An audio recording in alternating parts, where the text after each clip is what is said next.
Antikkens helte sat over for nutidens helte.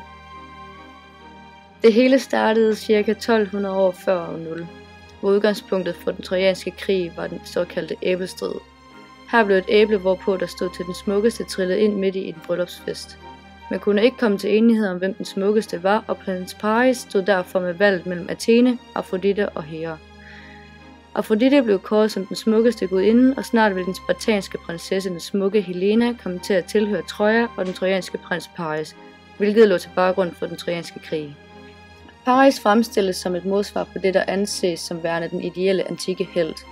I antikken, mere specifikt i den homerske Iliade, anså man en helt som en, der ærede guderne, havde rigdom, en der viste styrke og tapperhed i krig, og en der havde unikke talegaver og derved kunne overbevise andre om, at den tagne beslutning var den rigtige. Hvis disse forudsætninger er opfyldt, lever helten op til sin arete, hvor helten opnår timæ, hvilket vil sige ære, og han forklæres, som betyder godt omdømme.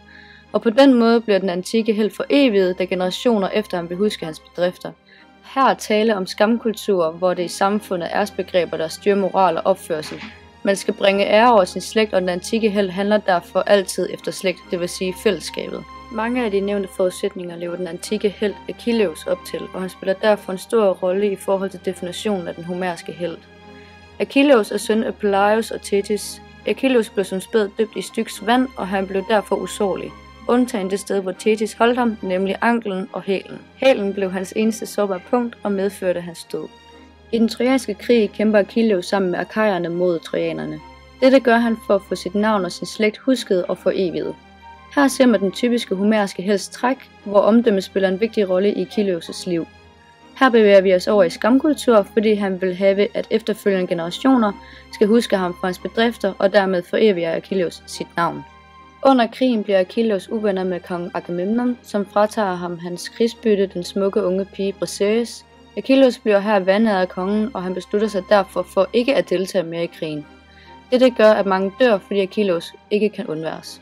Det er først, da hans ven Patroklos bliver dræbt af Hektor, at han fortsætter kampen for at få hævn, og det ender med, at Achilleus dræber Hektor. Hektors bror Paris dræber Achilleus som hævn ved at skyde en pil i hælen på ham, hans eneste sårbare punkt, den såkaldte Achillessæne.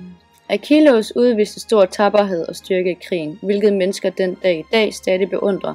Han anses som et krigsideal. Langsomt sker der en overgang fra den homerske helt til den vergilske helt, nemlig Aeneas. Aeneas er en trojansk prins og helt, som ved Trojas fald får til opgave af guderne at grundlægge et nyt storrige, nemlig Romerriget. Her ændres heltesynet. Helten karakteriseres nu som en, der gerne vil skabe fred til ære for sit rige og ikke bare sin slægt. Derudover udvikles den politiske helt, som har til formål at opbygge noget nyt, altså et nyt rige. I kontrast til dette står den homerske helt, som kæmpede for ære og forevigelse. I overgangen fra antikken til nutiden er det muligt at sammenligne soldaternes motivationer fra 1. verdenskrig som værende et billede på helte med de antikke heltes motivationer. I 1. verdenskrig var heltesynet dels anderledes og dels ens, da det er muligt at se to skildringer af soldaternes syn på krig, den positive og den negative skildring af krig. I den negative skildring af 1. verdenskrig ser man, at krig beskrives som værende forfærdeligt barsk og voldsomt for den nutidige helt. Man gik ikke i krig for ærens skyld, men grundet eksempelvis værnepligt. I den negative skildring ønsker man fred frem for krig, hvilket kan sammenlignes med den antikke helt Aeneas opfattelse af krig. I den positive skildring af krig ser man, at det at gå i krig medfører stor nationalfølelse og ære for nutidens helte, som er en del af at ofre sig for fællesskabet. Her ser man, at skamkulturen kommer til udtryk. Dette kan sammenlignes med Iliadens skildring af helte, da synet på krig bliver forskønnet.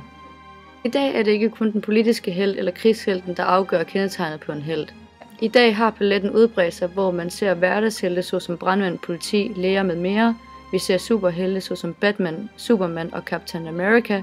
Vi ser sportshelte såsom Mikkel Hansen, Messi, Usain Bolt. Så hvad vil det egentlig sige at være helt i dag? Er det stadig muligt at definere en helt?